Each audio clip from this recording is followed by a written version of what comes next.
शुरू हो गया? आइए चलिए सर शुरू करते हैं। जय हिंद बच्चों, welcome back to the channel TCA commerce academy. मैं आपका teacher Ravi Rai, Ravi sir. Sir revision batch हमारा शुरू हो चुका है। आरंभ 2.0 पार्टनरशिप का रिवीजन से हम शुरुआत करेंगे। जो हमारा पहला चैप्टर है बेसिक्स ऑफ पार्टनरशिप, इसमें जो हमें टॉपिक पढ़ने हैं वो कौन कौन से टॉपिक हैं, पहले हम उसकी बात करेंगे और उसके बाद वन बाय वन एक एक टॉपिक को हम पढ़ते हुए चलेंगे सर। तो देखो इस चैप्टर में जो चैप्टर नंबर 1 है बेसिक्स ऑफ पार्टनरशिप, इसमें हमको क्या क्या पढ़ना है? Definition of partnership, features of partnership, partnership deed, who can be a partner, कौन कौन पार्टनर हो सकता है, कौन एलिजिबल है कौन इनएलिजिबल है, जो पार्टनर के लिए एलिजिबल नहीं है, रूल क्या लगेंगे, अगर पार्टनरशिप डीड एब्सेंट है तो कौन कौन से रूल अप्लाई किए जाएंगे वो, एक नया टर्म आया है sir LLP limited liability partnership. उसके बाद सिलेबस शुरू होगा हमारा PL appropriation account, types of partners capital account, interest on capital कैसे हम निकालते हैं, इंटरेस्ट ऑन ड्राइंग के हमारे पास वेरियस मेथड्स हैं, मोर देन 10 मेथड्स हैं, 12 to 13 मेथड्स हैं पढ़ने के लिए। हम ये पढ़ेंगे, हमारे पास 10 प्लस मेथड्स हैं पढ़ने को। अगर सैलरी और कमीशन पार्टनर को दिया जाता है तो वो क्या माना जाता है, और मैनेजर को दिया जाता है तो वो क्या माना जाता है, इस बारे में हम पढ़ेंगे।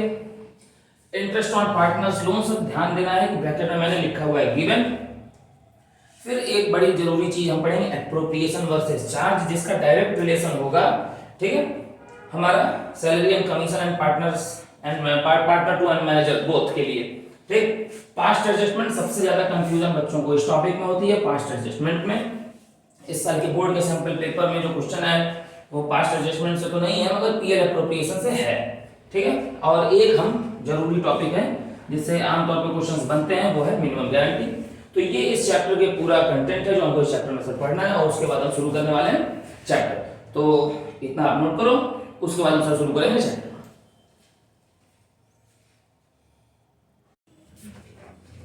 चलो भाई देखो यार, पार्टनरशिप की डेफिनेशन क्या है?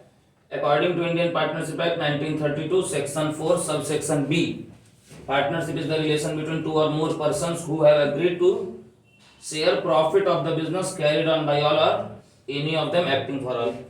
जो डिफिनेशन है उसी डिफिनेशन से क्या तुमको निकल के आएगा? फीचर्स, ठीक। तो फीचर्स क्या क्या आएंगे डिफिनेशन में ही, फीचर्स को आओ भैया खोजते हैं वन बाय वन। सबसे पहले क्या है? Partnership is the relation. तो पहला फीचर क्या हमको मिला? पहला फीचर क्या है? Relationship between persons, relationship between persons, लोगों के बीच में रिलेशन होना चाहिए। क्या सब ब्लड रिलेशन? नहीं, बिजनेस का रिलेशन बिटवीन टू और मोर पर्संस, यानी कि मिनिमम कितने लोग होने चाहिए, मिनिमम हमारे पास कितने होंगे और मैक्सिमम कितने होंगे, ये हमें मालूम कर लेते हैं। मिनिमम कितने होंगे सर हमारे? 2 पर्सन्स, और मैक्सिमम कितने होंगे? अनलिमिटेड 50। मिनिमम मैक्सिमम की लिमिट तो किताब में बताई हुई है, कहाँ लिखी होती है? Indian companies act. मैक्सिमम की लिमिट बताई हुई है कंपनीज एक्ट में 2013 में। मिनिमम की लिमिट कहाँ बताई होती है?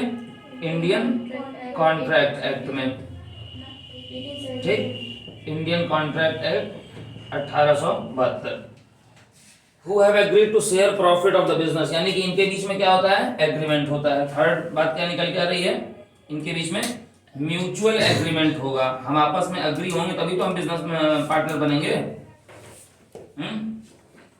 जब एग्रीमेंट दुनिया में कहीं भी टूट जाता है तो वो चीज खत्म हो जाती है, चाहे बिजनेस हो और चाहे इंसान के रिश्ते। ठंडा समझ में आ भैया? To share profit of the business, तो ये क्या शेयर करने वाले एक दूसरे से? अपने सुख दुख नहीं, प्रॉफिट एंड लॉस की क्या होने वाली है? इनके बीच में शेयरिंग होने वाली है। फिर business carried on by all, या तो बिजनेस सब मिल के चलाएंगे, और any of them acting for all, या कोई एक होगा जो उन सबके लिए एक्ट कर रहा होगा। तो अगर हम सब मिल के एक साथ काम कर रहे हैं तो हम सब क्या हैं? प्रिंसिपल हैं, ठीक। और अगर कोई एक ही काम कर रहा है बाकी सबके लिए तो उन लोगों को क्या कहा जाता है? एजेंट कहा जाता है। तो partners are principal as well as an agent. ठीक, डीड क्या होती है? तो डीड का मतलब है ये एक एग्रीमेंट है किसके बीच में? पार्टनर्स के बीच में। अब एग्रीमेंट कितने तरह के हो सकते हैं? वो आपस में लोग बतिया के भी एग्रीमेंट कर लें या दूसरा लिख के कर लें। पार्टनरशिप में एग्रीमेंट, जो पार्टनरशिप डीड है उसका एग्रीमेंट कैसा होना चाहिए? ओरल की, रिटन की, वॉलंटरी। तीन ऑप्शन है आपके पास बोर्ड पे, ए बी सी। ओरल भी हो सकता है, रिटन भी हो सकता है, दैट मींस करेक्ट आंसर क्या है? वॉलंटरी ही होगा। Registration of the firm, registration करवाना सिर्फ एक तरह के बिजनेस में कंपलसरी है और वो है कंपनी बिजनेस। तो रजिस्ट्रेशन क्या होगा? वॉलंटरी। मन करे कराओ, ना मन करे ना कराओ। फंडा क्लियर? इतना नोट करो, फिर चलेंगे आगे।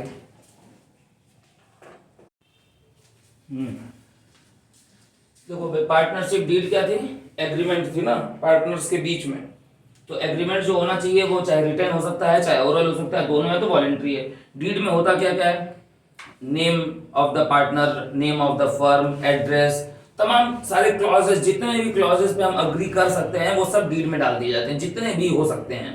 ठीक, तो अब डीड हमारी हो गई वॉलंटरी। हमने मान लो कि डीड को रिटर्न कर लिया। एक सर मुद्दा ये है, उसके पहले एक जरूरी चीज जो ऊपर लिखी हुई थी जो मैं बता नहीं पाया। चैप्टर नंबर 1 जो है क्लास 12 में बोर्ड्स में इसके जो वैल्यू होगी आउट ऑफ 80 मार्क्स, पूरी पार्टनरशिप 36 मार्क्स की है, जिसका वेटेज होता है 4 to 5 मार्क्स। हम फिलहाल सैंपल पेपर के अकॉर्डिंग 4 मार्क्स लेके चल रहे हैं, क्योंकि इस साल के सैंपल पेपर में 4 मार्क्स का ये रहा है। ठीक, 4 to 6 है ये इस साल। अब एक ये बात यहां पे आती है, who can be a partner, कौन कौन पार्टनर हो सकता है? बोर्ड पे देखो मैं क्या लिख रहा हूं, anyone can be a partner except, कोई भी पार्टनर हो सकता है except as per the Indian contract. Partnership act में, पार्टनरशिप एक्ट के अलावा भी दूसरे एक्ट होते हैं जिनके रूल्स फॉलो होते हैं। As per Indian contract act 1872 कोई भी इंसान पार्टनर हो सकता है सिर्फ कुछ लोगों को छोड़ के, और वो कुछ लोग कौन है? जिन लोगों के बारे में कौन बताया है? इंडियन कॉन्ट्रैक्ट एक्ट में बताया गया है। ठीक, अब वो कुछ लोग कौन कौन हैं? वो यही वाले कुछ लोग हैं। दैट मीन्स हर इंसान पार्टनर हो सकता है सिर्फ इन 6 तरह के लोगों को छोड़ के। ये सब पार्टनर नहीं है, ये वो लोग हैं जो पार्टनर नहीं हो सकते, इनको छोड़ के हर आदमी पार्टनर। लाइक माइनर, जिसकी उम्र 18 साल से कम है वो पार्टनर नहीं हो सकता। Person of unsound mind, drunken, lunatic, तीनों एक ही चीज होती है। ड्रंकन और लुनाटिक जो है वो अनसाउंड माइंड का ही पार्ट है। ठीक है, यानी कि वो इंसान जिसके अंदर अपने बारे में सोचने समझने की क्षमता ना हो। ठीक, जब आपका रेशनल माइंड काम ना कर रहा हो, स्वविवेक आपका काम ना कर रहा हो। ठीक है, यानी कि पागल इंसान जो है वो पार्टनर, उसको आप पार्टनर बना के अगर रखेंगे तो भी आप उसके ऊपर कोई लीगल केस नहीं सू कर सकते। डिस्क्वालिफाइड बाय लॉ, अगर कानून ने किसी को डिस्क्वालीफाई कर दिया हो, ऑनरेबल कोर्ट ने मना कर दिया हो कि नहीं तुम पार्टनर नहीं बन सकते, ठीक है, कोई भी वजह हो, जैसे तुम चोर आदमी हो, तुम्हारे ऊपर हत्या का मुकदमा चल रहा हो, ठीक है, तो इस तरह के लोग disqualified by law can not be partner. या जो भी कानून में लिखा हुआ है कि इन इन तरहों के लोग नहीं पार्टनर बन सकते, वो नहीं बन सकते। और इंसॉल्वेंट पर्सन, ऐसा आदमी जो दिवालिया डिक्लेयर हो गया, वो भी कभी पार्टनर नहीं बन सकता। जब तुम्हारे पास डेट चुकाने के पैसे ही नहीं थे, कुछ समय पहले बर्बाद हो गए थे तुम, तो फिर अचानक से अनलिमिटेड लायबिलिटी कैसे लेके घूम सकते हो? पार्टनरशिप में लायबिलिटी क्या होती है? अनलिमिटेड। अनलिमिटेड लायबिलिटी आप लेके कैसे घूम सकते हैं? ठीक, इसको भी नोट कर लो, फिर आगे चलेंगे।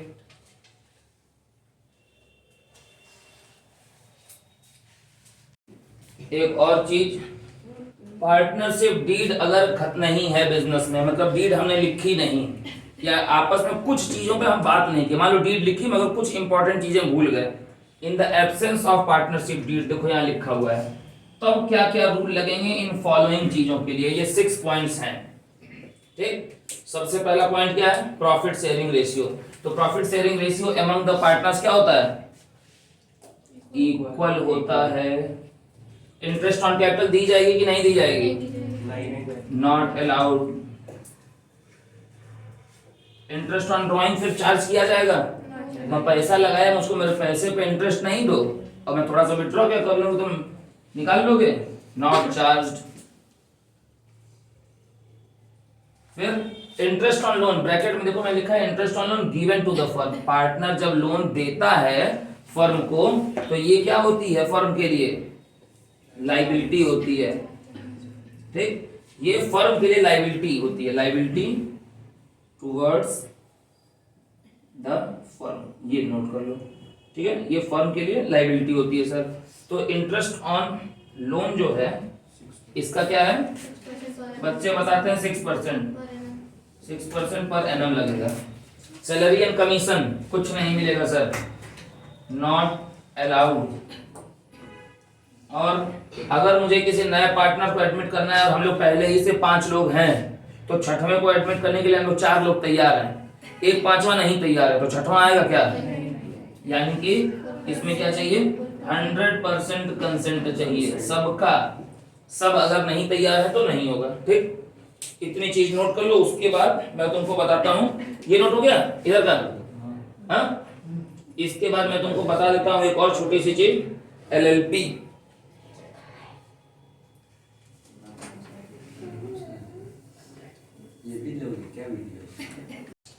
एक और नई चीज है आजकल सिलेबस में, LLP लिमिटेड लाइबिलिटी पार्टनरशिप। ये किस एक्ट में चलती है, ये 2008 में LLP एक्ट के अकॉर्डिंग चल रही है, इंडियन पार्टनरशिप एक्ट में है। देखो पार्टनरशिप में लाइबिलिटी क्या होती है, अनलिमिटेड। ये सर नाम ही बदल दिया, लिमिटेड लाइबिलिटी पार्टनरशिप, मतलब पार्टनरशिप में पार्टनर्स की लाइबिलिटी क्या हो सकती है, लिमिटेड भी हो सकती है।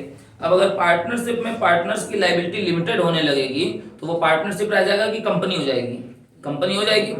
ठीक, और इसमें काफी सारे फीचर्स कंपनी वाले हैं। सबसे पहली चीज, ये कॉर्पोरेटेड बॉडी होनी चाहिए, मतलब रिटन रजिस्ट्रेशन इसका होना कंपलसरी है। नॉर्मल पार्टनरशिप बिजनेस में रजिस्ट्रेशन क्या था, कंपलसरी नहीं था, वॉलंटरी था, इसमें कंपलसरी है। बाकी बिजनेस में सेपरेट लीगल एंटिटी नहीं होती है, बाकी पार्टनरशिप में, रेगुलर पार्टनरशिप में इसमें सेपरेट लीगल एंटिटी है, मतलब बिजनेस का अलग एंटिटी होगी और बिजनेसमैन की अलग होगी, ये 2 अलग अलग इंसान होंगे, तभी तो लायबिलिटी लिमिटेड होगी। सेपरेट फ्रॉम पार्टनर्स लायबिलिटी, इनकी लायबिलिटी पार्टनर की पर्सनल लायबिलिटी से अलग होगी। ठीक, अब ये सबसे बड़ी चीज है जो ये 4th पॉइंट है, लायबिलिटी ऑफ ऑल पार्टनर और some except one can be limited. अगर मान लो कि हम यहाँ पे देखो इधर बोर्ड पे वी आर 40 पार्टनर्स, आपकी इच्छा है सर कि आप इसमें 30 की लायबिलिटी लिमिटेड रखो और 10 की आप क्या रख दो, अनलिमिटेड। बस रूल ये कह रहा है कि जितने भी मन में आए पार्टनर रहें, 20 पार्टनर, 25 पार्टनर, 5 पार्टनर, किसी एक की लायबिलिटी को अनलिमिटेड रखना कंपलसरी है, बस एक की, मिनिमम एक, मिनिमम जो होनी चाहिए, मिनिमम एक की अनलिमिटेड रखो और बाकी, मतलब अगर मेरे पास 40 पार्टनर हैं, ये 40 हैं, तो मैं एक की अनलिमिटेड रख के 39 की लिमिटेड रख सकता हूं, 2 की भी तो अनलिमिटेड रख सकता हूं, 5 की भी अनलिमिटेड रख सकता हूं, हो सकता है मैं 35 की अनलिमिटेड रखूं, खाली 5 की लिमिटेड रखूं। ठीक है, मतलब लिमिटेड लायबिलिटी पार्टनरशिप में किसी न किसी पार्टनर की लायबिलिटी, या हो सकता है सारे पार्टनर्स की लायबिलिटी क्या हो, लिमिटेड हो, बस किसी एक की अनलिमिटेड रहेगी। अच्छा सर ऐसा क्यों, ये इसलिए कि अगर 40 के 40 को हम अनलिमिटेड लिमिटेड कर देते तो फिर वो पार्टनरशिप रह जाती क्या, तब तो पूरी तरह से कंपनी बिजनेस हो जाता। पार्टनरशिप का थोड़ा सा फीचर उसमें ऐड रखने के लिए हमको क्या रखना पड़ता है, एक इंसान की लायबिलिटी को अनलिमिटेड रखना पड़ता है। क्लियर, तो ये जरूरी चीज है, इसको नोट कर लो, उसके बाद हम फिर आगे का कंटेंट पढ़ेंगे। तो भाई देखो आज की पढ़ाई यहीं पे हम इस सेशन को खत्म करेंगे। लिमिटेड लायबिलिटी पार्टनरशिप पे हमारी आज की पढ़ाई पूरी तरह से कंप्लीट हुई है। अब कल की हमारी पढ़ाई देखो लिख दिया मैंने, LLP आज हमारा एंड हुआ है, LLP तक हम पढ़ के खत्म किए हैं। PL एप्रोप्रिएशन अकाउंट हम कल स्टार्ट करेंगे, वीडियो 2 में आएगा। तो आज की पढ़ाई जो है वो यहीं पे हम खत्म करते हैं, समाप्त करते हैं, समाप्ति की घोषणा करते हैं। आज का पूरा कंटेंट क्लियर होता है, ओवर होता है, जो भी मसले हों वो आप कमेंट बॉक्स में बता सकते हैं। तो आज की हमारी बातचीत यहीं पे खत्म होती है। आप सभी का समय शुभ हो, जय हिंद।